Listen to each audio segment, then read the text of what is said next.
اعوذ باللہ من الشیطان الرجیم بسم اللہ الرحمن الرحیم وقال لهم نبیہم، اور ان سے کہا ان کے نبی نے، ان اللہ قد بعث لکم طالوت ملکا، تمہارے لیے اللہ تعالیٰ نے طالوت کو بادشاہ مقرر کیا ہے۔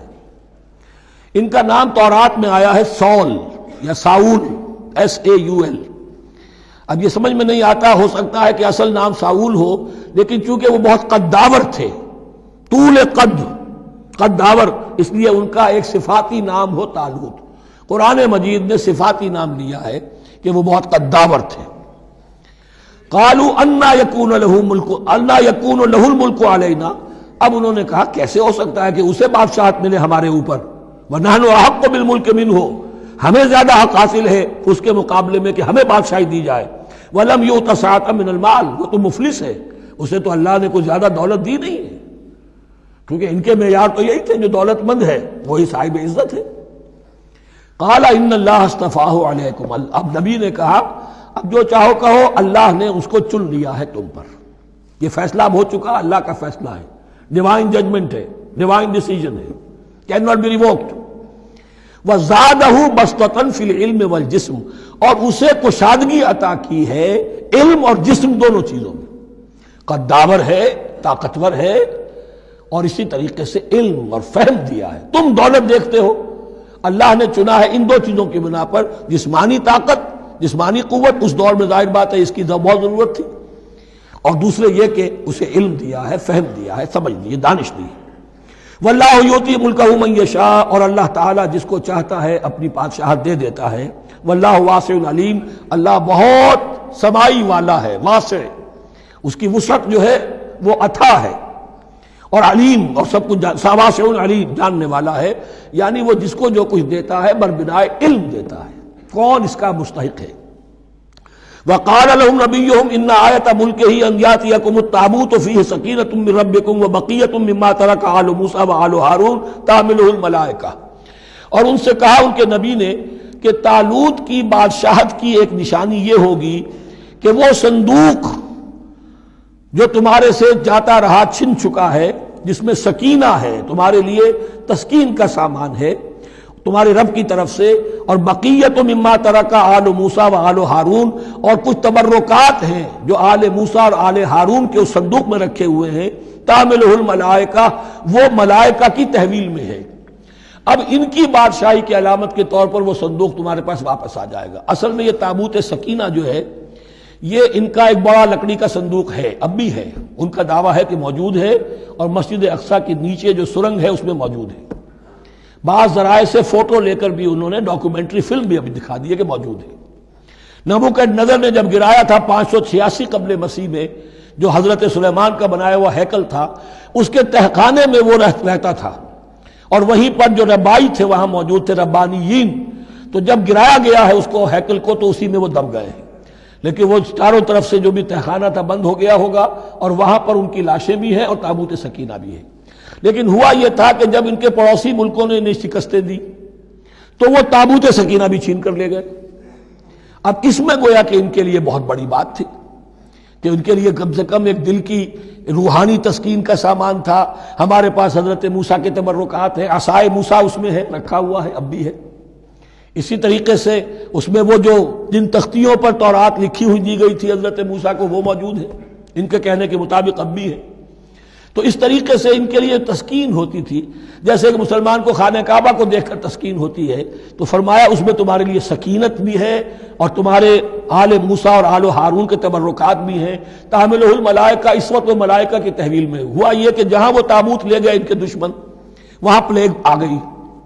انہوں نے سمجھا کوئی نحوست ہے اس کے اندر جس کی وجہ سے پلیگ آ گئی ہے، انہوں نے ایک چھکڑے کے اوپر اس کو رکھا اور بیلوں کو ہانک دیا، جاؤ جدھر جانا ہے۔ تو حضرت سموئیل نے ان سے کہا کہ طالوت کا اللہ کی طرف سے نامزد کیے جانا ایک علامت اس کی یہ ہوگی کہ وہ تمہارے تسکین کا سامان جو تم سے چھن گیا تھا، ان کے عہد عمارت میں یا ان کے عہد ملوکیت میں تمہیں واپس مل جائے گا، اور وہ فرشتوں کی تحویل میں ہے۔ تو ایک روز وہ چھکڑا جو ہے وہ لیے ہوئے وہ تابوت ان کے ہاں پہنچ گیا۔ ان فی ذلک لآیۃ لکم ان کنتم مؤمنین، یقیناً اس میں تمہارے لیے نشانی ہے اگر تم ماننے والے ہو۔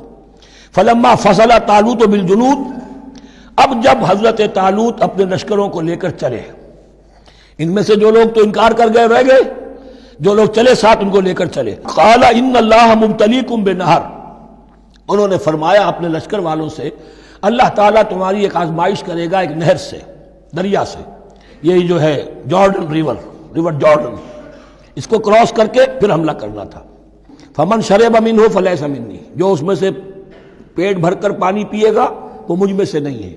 ومن لم یطعمہ فانہ منی، جو اس میں سے پانی نہیں پیے گا وہ میرا ساتھی ہے.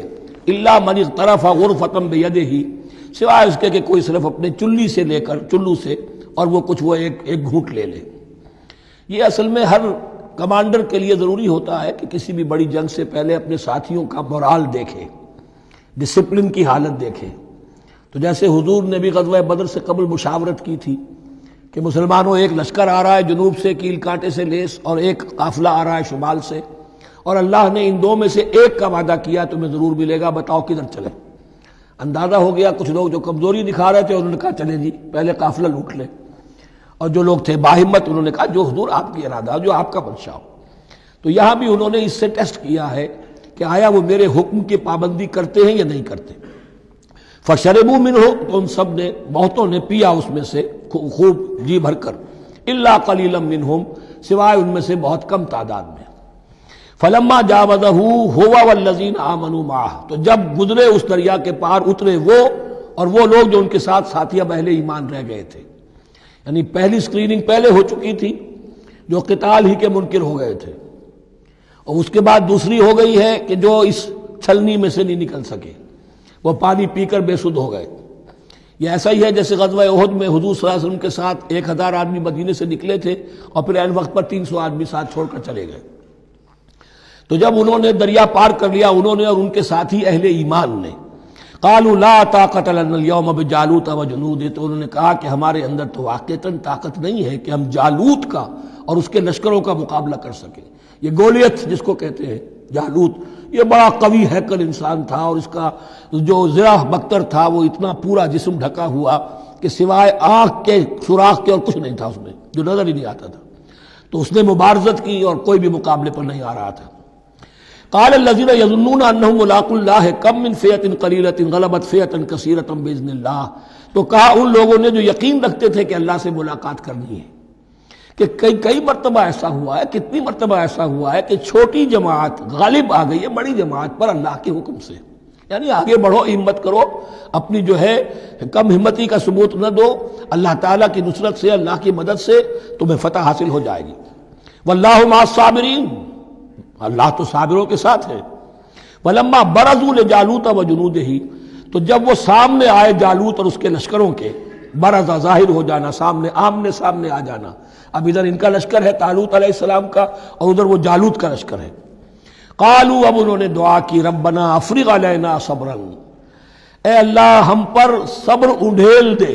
یہ افرغ کا لفظ ہوتا ہے کسی برتن سے پانی اس طرح گرا دینا کسی کے اوپر کہ وہ برتن خالی ہو جائے، گھڑوں پانی ڈال دینا یا کچھ اور برتن میں سے. افرغ علینا صبرا، ہم پر صبر انڈھیل دے، صبر کی بارش فرما دے. ربنا افرغ علینا صبرا وثبت اقدامنا، اور ہمارے قدموں کو جما دے، وانصرنا علی القوم الکافرین، اور ہماری مدد فرما ان کافروں کے مقابلے میں. یہی دعا گویا کہ تلقین کی جا رہی ہے اہل ایمان کو کہ جب بدر کے موقع پر تمہارا مقابلہ ہوگا تو تمہیں یہ دعا کرنی چاہیے. صدق اللہ العظیم.